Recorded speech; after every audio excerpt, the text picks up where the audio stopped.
Punya pertanyaan seputar Alkitab? Tanyakan di Tajam, Tanya Jawab Alkitab Malam, hanya di YouTube channel Tajam. Jangan lupa untuk subscribe dan nyalakan lonceng notifikasinya.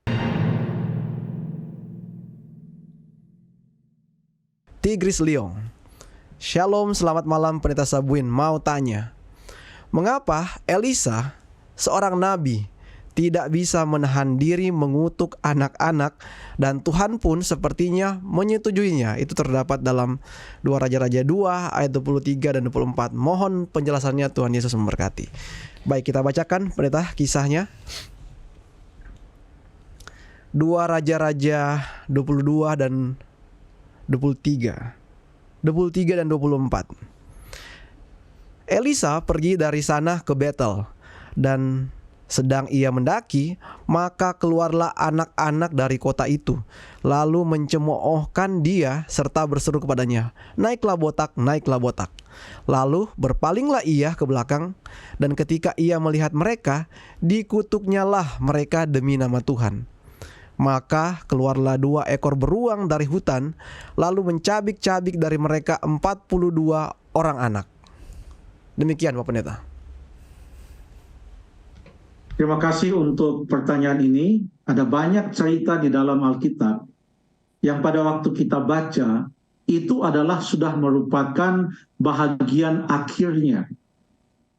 Contohnya, pada waktu Allah mengambil keputusan untuk menghukum dunia ini dengan air bah, karena manusia sudah begitu jahat, itu hanya disampaikan dengan sangat singkat dalam Kejadian pasal yang ke-6, bahwa manusia sudah jahat. Rincian dari segala macam kejahatan mereka tidak diberikan secara lengkap, tapi hanya dikatakan manusia sudah jahat. Lalu kemudian Tuhan Allah mengambil keputusan untuk menghukum manusia, lalu Allah memerintahkan Nuh untuk membangun bahtera dan selanjutnya. Demikian juga cerita-cerita yang lain. Contohnya, cerita dalam Kisah pasal yang ke-5 tentang Ananias dan Safira. Kenapa mereka lalu kemudian meninggal hanya karena mereka datang kepada Petrus dan mengatakan bahwa sudah semua inilah hasil penjualan tanah itu. Cerita sebelumnya tentang bagaimana mereka di rumah, apa yang mereka sepakati, berapa yang mereka sudah janjikan, berapa yang mereka tahan, apakah ini yang pertama kali mereka lakukan atau sudah yang kedua atau ketiga kali mereka lakukan, kita tidak tahu. Yang saya mau sampaikan adalah banyak cerita-cerita di Alkitab yang kita lihat hanyalah bahagian akhirnya. Demikian juga dengan apa yang terdapat dalam 2 Raja-Raja pasal yang kedua. Ini Elisa pergi ke Betel. Betel ini artinya rumah Allah. Di sini ada sekolah nabi-nabi. Dan ada banyak anak-anak di kota itu yang sudah berani mencemoohkan Elisa. Kita tidak tahu sebelumnya apakah mereka juga sudah mencemoohkan nabi-nabi Tuhan. Padahal nabi-nabi Tuhan itu sangat dihormati. Tetapi anak-anak ini tidak mempunyai hormat kepada orang-orang yang telah diurapi oleh Tuhan. Tidak mempunyai hormat kepada orang-orang yang telah ditunjuk oleh Tuhan menjadi hamba-hambanya. Mereka tidak mempunyai rasa segan untuk mencemoohkan seorang nabi Tuhan, seorang hamba Tuhan.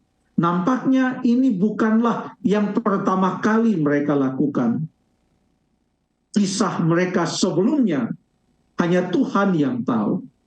Tetapi apa yang dilakukan kepada mereka, di mana Tuhan mendatangkan 2 ekor beruang dari hutan lalu mencabik-cabik mereka, itu adalah episode terakhir dari cerita yang saya percaya cukup panjang terhadap anak-anak yang ada di kota itu yang tidak menghargai nabi-nabi Tuhan.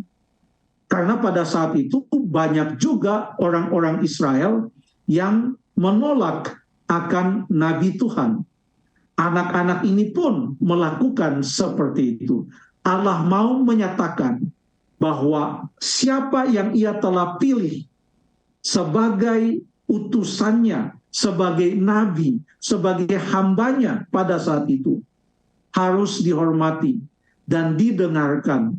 Karena mereka, nabi-nabi itu, adalah juru-juru bicara yang diutus oleh Tuhan kepada umatnya, orang-orang Israel. Keputusan Tuhan adalah keputusan yang sangat tepat dan sangat objektif. Elisa pun pada saat dia menyatakan hal itu, mungkin itu bukan yang pertama kalinya. Siapa tahu mereka juga telah melakukan hal seperti itu kepada Elia yang telah diangkat ke sorga.